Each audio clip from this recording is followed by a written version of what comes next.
Hello, everyone. This is RCD, and welcome to Full Send episode number 3. This is my first solo episode, so it might be a little bit disjointed just because I don't have anyone to have some dialogue with, but hopefully it'll go all right. Today we are going to be discussing MSFL Season 5 events 3 through 5.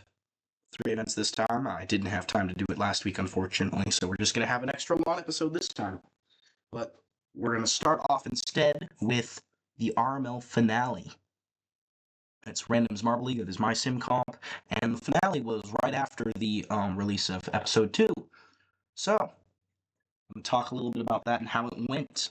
We had on for episode 2. Chatted a little bit about RML. Not too much, but some discussions. And this was a really fun event. It was hurdles as the final. And we had a decent amount of teams still in contention going into it. Let me check, 6 in total.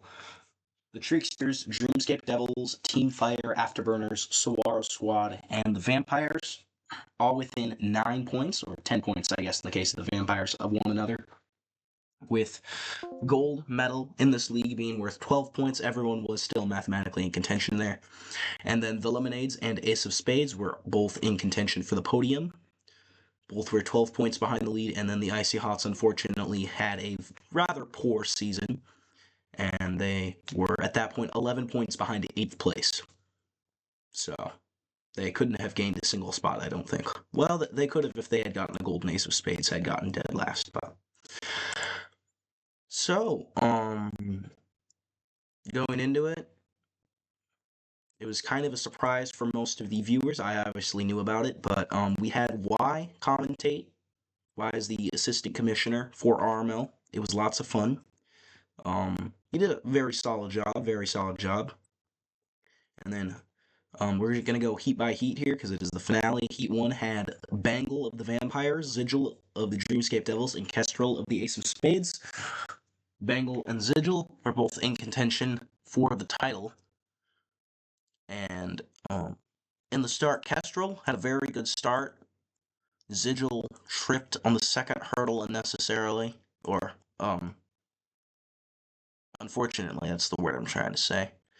So that one trip ended up losing them quite a bit of time, and I ended up with I believe the worst time of the event.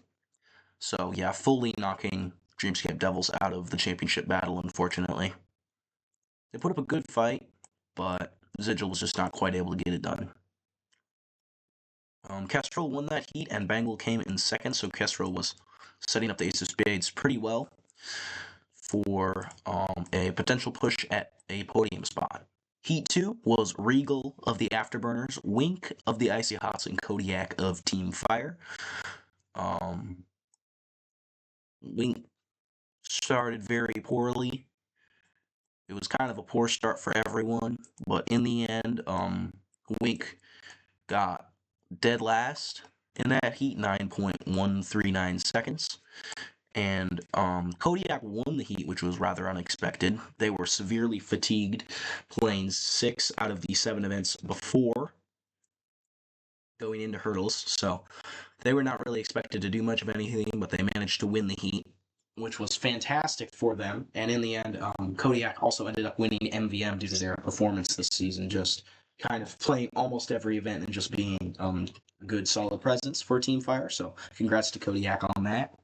And Regal ended up placing in second in that heat, but their time in second place was slower than Bengals' time, so they would not have won the wild card position. Advancement in this event was first place in each heat advances, and then the fastest time of a marble who didn't finish in first also advances to a 4 marble finale. Anyway, Kodiak advanced to the finals. Afterburners got knocked out with Regal. And the final group 3, had Chris of the Saguaro Squad, Roadrunner of the Tricksters, and Sting of the Lemonades. The Tricksters were enough ahead overall that all Roadrunner had to do was advance out of this heat, and they would win the title. And that's exactly what happened. Roadrunner just barely lost out to Chris for the heat win, but they got the wild card spot by, I believe, over a tenth of a second. And Sting not too great. Solid time for an eliminated marble, but not enough for wild card or anything like that. So Roadrunner advanced, and with that, Tricksters just won on the spot. But there were still several podium positions to decide in the final. So that happened. There was lots of podium positions going back and forth there. How many of these marbles? Let me check. Every single one of these marbles competing. Tricksters obviously had won the title, but Saguaro Squad, Ace of Spades, and Team Fire were all battling for the podium at that point. If Ace of Spades won, I think they maybe even would have placed second, probably third at least overall. Team Fire was up there. I think third overall before this event. I believe Saguaro Squad was in fourth or fifth. So all of these teams are very, very solid and all had something to play for still. And in the end, Roadrunner won the heat, won the final with, I believe, the fastest time of the event. Let me double check to be sure on that. I think it was 8.370 seconds. It was the fastest time of the event. Fantastic job by Roadrunner. And Chris of the Saguaro Squad managed to place second, get the silver, which was really unexpected. They were not expected to do well in that event. They managed to clutch up, though. Squad ended up second overall. They were kind of an underdog, whatever, forgettable team all season, and they managed to pull out an overall podium at the end, so well done by them. Kestrel of the Ace of Spades got third in that heat. Final, whatever. And then Kodiak, with the fatigue, as they might say, placed fourth. Still a fine showing. Let me check what the final standings were. All in all, I believe Team Fire managed third. Overall, yep, just 1 point behind the Saguaro Squad. Ace of Spades jumped up to fifth overall, and Dreamscape Devils fell off of the podium. This is the second straight season that team has placed fourth overall, though in season 1 they were known as the Space Pirates instead. So anyway, congrats to Eam and the Tricksters, winning the championship by 11 points with 3 gold medals and 1 silver in 8 events. Very impressive performance there. But as I said earlier, Kodiak for Team Fire, the third place team, ended up winning MVM. Very well deserved there. I do believe Stain of the Lemonades won Rookie of the Year. I think it was Stain. It might have been Thistle. Let me check, actually. I don't remember off the top of my head. It was one of those two.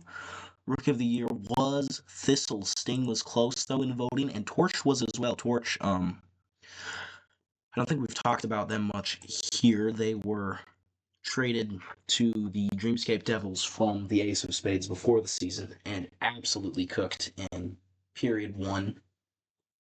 They won Water Race by a mile, did well in the other events too, so also very good rookie there. Moving on from RML now, we're going to go to the MSFL. Fantastic stuff, and we're going to talk about block pushing. First of all, this was a fun event. This was not very RNG. I think the least RNG of the events that we've had so far this season, or at that point in the season. Halfpipe wasn't too RNG, it was a little bit though, and then hurdles was just absurd. But block pushing, it was won by Klaus, the hosts with Axel, Hush, Magnum, and Voxel. They did quite well, and actually my team, Buccaneer Bounty, placed second, which I was not expecting. We probably would have been maybe 7th place, except we traded for Chops right before the event, and then they played the event. They got a second in it, and then we traded them away almost immediately. But Black Rose with another medal. They have 2 medals in team events before they have a single medal in an individual event. And yes, they are my individual marble. Don't question it. But yeah, Black Rose, Chops, Ivory, and Ironclad. Nice job by them. And then we had the Moon Melodies placed third with Defiant, Liar, Marauder, and Zenobia. Zenobia, that was their first time competing in an event. Nicely done by that marble. Looking down, what other first-time marbles did we have competing? Night Raid placed 4th with Cloak. Cloak did very solid, I think. Ecstasy and Rebel for the Camo Hiders. That was their first event. Burnwood of the Icy Hots. That was their first event. I believe they were picked at 15, maybe 16. 91 overall, age 3 loyal marble. They could be very solid in the future and ended up doing all right here. Icy Hots placed 8th overall with Burnwood, Lumen, Zix, and Igneous. The Thanatons, Lucifer, their Round one, sixth overall pick was in this event. That was their first time competing. They only placed 10th, not great. They've been trying to dump Lucifer off for quite a while now. Their stat spread isn't great. They saw high speed and were like, oh yes, and then they actually saw the normal. Was like, oh no, never mind. But anyway, and also Augment for Starry Sky was a rookie there, first event for them. But nice event. I liked it. It was fun. Not a ton to say. Block pushing is block pushing, as always. It went well, and I was, of course, not complaining, as my team, the Buccaneer Bounty, was in first overall after that event. We had 44 points. Second place was Klaus with 40, and then Night Raid with 39. So, a gold and a silver in events 2 and 3. That was looking good. And then the very next event, Distance Drag, Ivory managed to clutch up and get a bronze for us. That was a good event. Looking down, we had 2 marbles making their MSFL debut, Reality for the Moon Melodies and Rise for the Twilight Terrors, placing in 12th and 15th. But this was an interesting event. Actually, let me check heats. The heats for this event were kind of crazy, the heat selections. Let me see. League News, probably? Yep, League News. Okay, so Group A was Moon Melodies, Icy Hots, Buccaneer Bounty, and Motown Madness. And in that, I believe the teams that advanced were Buccaneer Bounty and Icy Hots. That would make sense. Yes, Buccaneer Bounty and Icy Hots, both of those teams made the final. So, 2 very solid teams. And then Moon Melodies, Reality didn't end up doing too well, unfortunately. It kind of made sense why they put them in. Zenobia was arguably better. I think both me and Fire Marble had picked Zenobia as their marbles, the one who were likely going to send, but didn't happen. Okay, whatever. It works. And then Group 2, Group B, you may say, was Night Raid, Western Warriors, Starry Sky, and Klaus.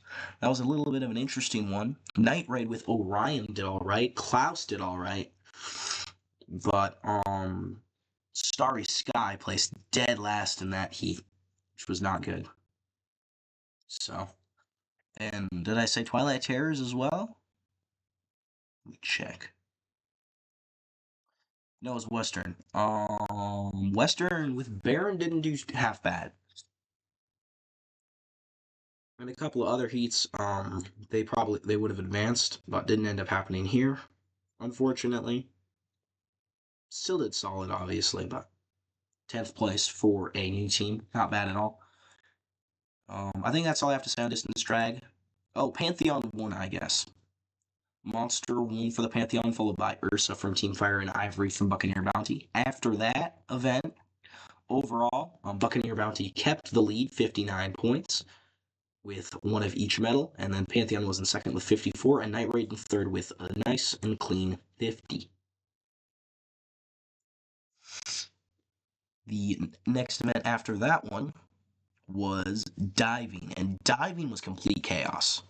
I don't remember who was predicted to do really well for diving. I think Klaus were up there. They placed 4th, so that's kind of expected.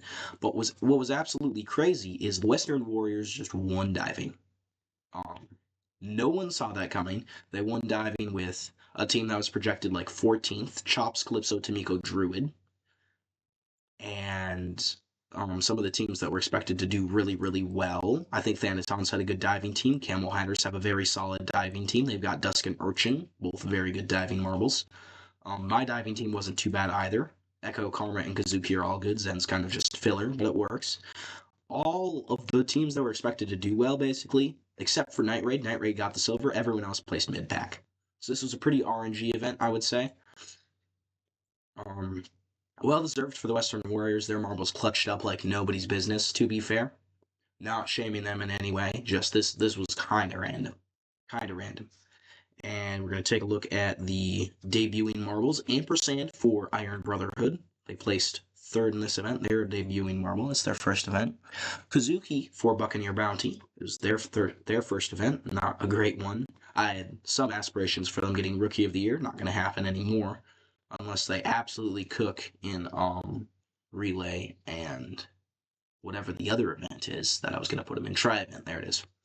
So, unfortunate, but It happens. It happens. And what was interesting about this one is Pantheon. I don't think that they have one medal. I believe maybe two. I think only one. They have two medals at this point. They were projected to have like four by this time.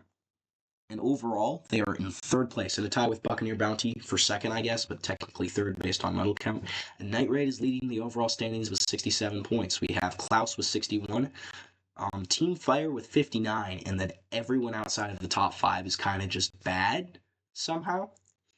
Fascinatingly enough, next closest team is the Western Warriors with 47, so 12 points back of Team Fire. And we got Thanatons, Iron Brotherhood, and Icy Hots are tied. Just Iron Brotherhood and Icy Hots. Thanatons are up there with 43. Those other two teams have 40. Then you have 38 points from the Moon Melodies, 31 from the Camo Hiders, 30 from the Shadow Hunters, 25 from Motown. Madness, 19 for Cherry Bullets, 14 for Starry Sky, and in the end, dead last currently, 8 points for the Twilight Terrors. They've kind of basically locked themselves in as the dead last team. I think intentionally. I don't know if that's a great plan given that they don't have their own round one, I believe, for next season. So Starry Sky is going to be sitting pretty next season's draft because I believe they are the one with the Twilight Terrors draft pick. I could be wrong. Yeah, I think that's about it. Western Warriors have been popping off for no reason. It's kind of awesome. It's also kind of obnoxious. They have, at this point, I think I projected them 14th, and they're in 6th overall. So their first event, they got dead last. Okay, keep this in mind. They are in 6th overall with a dead last finish.